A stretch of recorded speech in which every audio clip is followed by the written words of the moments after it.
My next guest is Bryan Frazier, Superintendent of the Claremore Public Schools, and I had him confused with somebody else. I tried to make you with River Parks. Well, I'm a big fan of River Parks, so that's a good thing. I'm a big fan of Claremore Schools. Oh, thank you, sir. While I'm at it, let me just get the negative out of the way. Sure.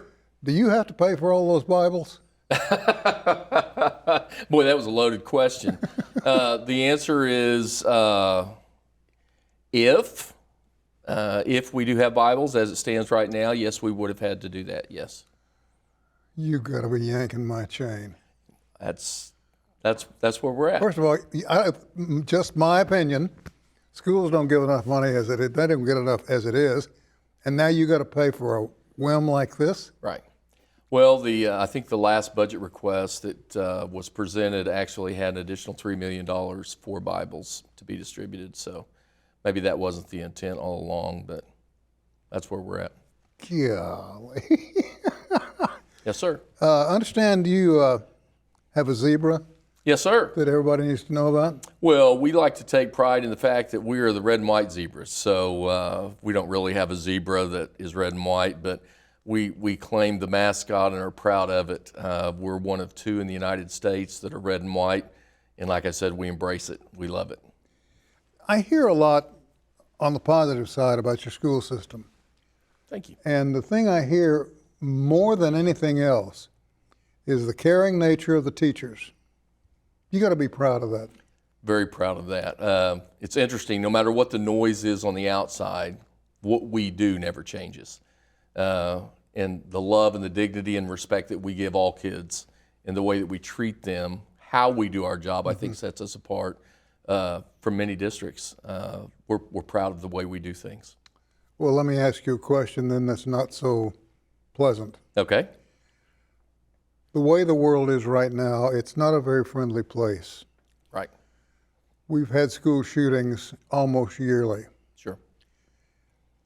Do we need to do more to beef up security around the schools? Or do we need to elect people to Congress that'll get serious about gun control? Yeah, I think that's a great question. I think that we always, safety is one of the things that we think about every single day. The safety of our students, the environment that we create within the walls are something that we go to sleep at night thinking and we wake up believing and thinking of. I don't know that there's one specific answer to that. I think that society and where we are in society, people can talk about mental health or the conditions of that has a lot to do with it. It could be gun control. It could be a lot of things. This is what I do know about school. There is a balance there because we do not want to put razor wire in front of our schools. Our schools need to be welcoming because we need our parents engaged in what we do. Sure. Because we partner with them. So what does that look like as far as balance? So we try to maintain that balance. We do have SROs. We have three. We have 6 buildings. We have 3 SROs. So we have some very specific safety procedures, and we try to refine those and to do the best that we can. But again, I think it's that balance that we're constantly trying to seek between the feel of the school and the safety of our students. But it's something we think about daily. You're kind of a young fellow. Does it ever strike you that the electronic world has passed us all by? I'm telling you. Because these kids now, I'm telling you, they hit the door at a school, they got an iPhone 16 in their hand. They do.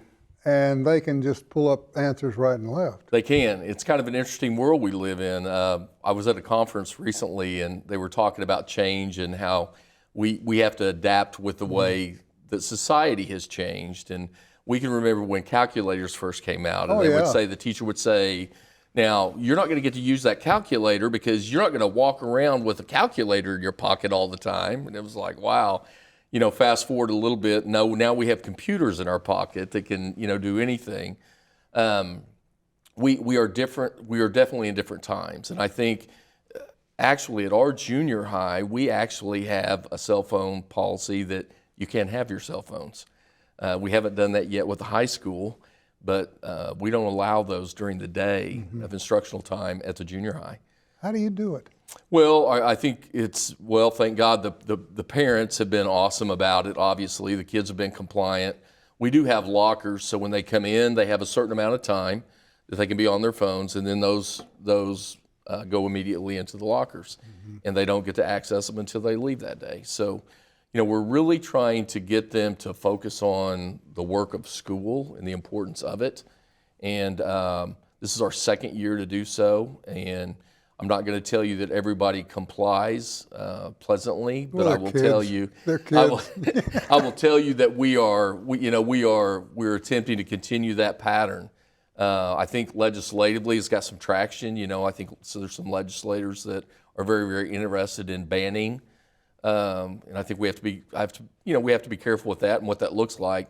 But I think in concept and idea, I think they're on the right track, because I think it does detract from the school experience and what we're attempting to do. Hopefully the teachers get to keep their cell phones. You bet, absolutely. Yes, sir. Because that's a major safety factor. It is. I agree, absolutely. And I was thinking the other day, somebody said, well, we should take all cell phones out of the classroom. I'm thinking, not so fast, Bubba. Yeah. Because there's more to this than meets the eye. Absolutely, And absolutely. it seems like every time you pick up the paper or turn on the news, you get some school's been shot up. Yes. Well, and we get, and there's the threats and the social media and all those things that we deal with, and we take all those incredibly serious, and we vet every single one of them out. And I think sometimes it's frustrating to parents. They feel unsafe because of maybe we've had to do a secure in place, or maybe because we've got police officers, in the building trying to vet out a threat.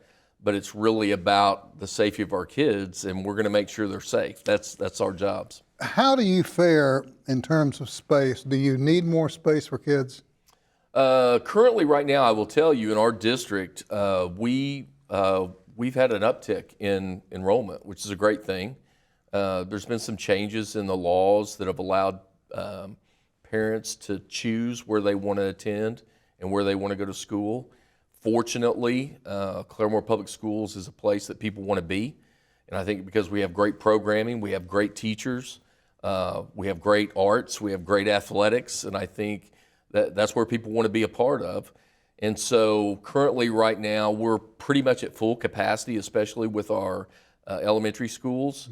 Our junior high is reaching that, and our high school is also reaching that. So we're at a point where in a couple of years, we're getting ready to have another bond, and we're going to have to look at how we're going to do that as far as room. Beat the drum softly and then much louder as we get closer. That's exactly right. Yes, sir. Oh, wow. Hey, listen, I want to thank you for coming by. Absolutely. And keep us posted on the growth factor, We'll do that. because I got a feeling more people are going to take a look at Claremore and say, that's where I want my kids to I hope grow so. up, I hope so. Thank Thank you, you buddy. so much. Good to I see appreciate you. it. Thank you. Good And I to see won't you. put you in river parks anymore. Oh, you're fine, sir. Thank you. We'll be back with more right after this.